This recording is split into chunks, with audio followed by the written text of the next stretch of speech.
जमीन का टुकड़ा आपके लिए होगा, मेरे लिए बहुत अहमियत रखता है। मैंने उसको वहां तुम्हारे भरोसे भेजा हुआ है, उसे कुछ होना नहीं चाहिए। सियान बाबा, जान दे दो, मैं जमीन छोड़ दूंगा।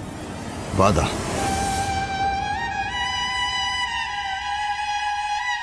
बाबा का नाम ना लीजिएगा।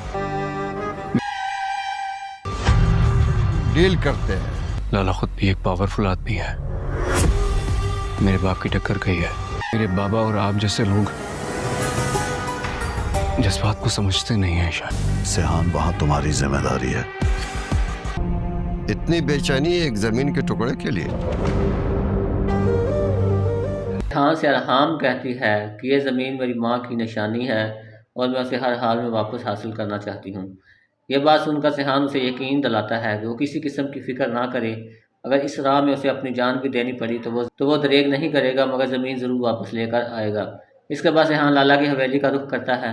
लाला उसे वहाँ देख कर शदीद गुस्से में आ जाता है, लेकिन दिल ही दिल में मुतमईन भी होता है कि अब गाजी यूसुफ की सबसे बड़ी कमज़ोरी इसके काबू में है। सिहान दो टोक अंदाज में कहता है कि उसे वो ज़मीन हर कीमत पर चाहिए।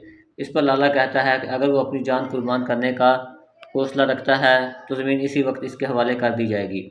फिर लाला सिहान के हाथ में गन थमा देता है और उसे खुद पर गोली चलाने का हुक्म देता है। अल्हाम से किया हुआ वादा दबाने के लिए सिहान एक लम्हा भी हिचकिचाता नहीं। गन अपनी कन पट्टी पर रख कर टिकट दबा देता है, लेकिन गन में गोली मौजूद नहीं होती। यह देख कर लाला को यकीन हो जाता है कि सिहान डरने वाला नहीं बल्कि अपने मकसद के लिए हर कुर्बानी देने को तैयार है।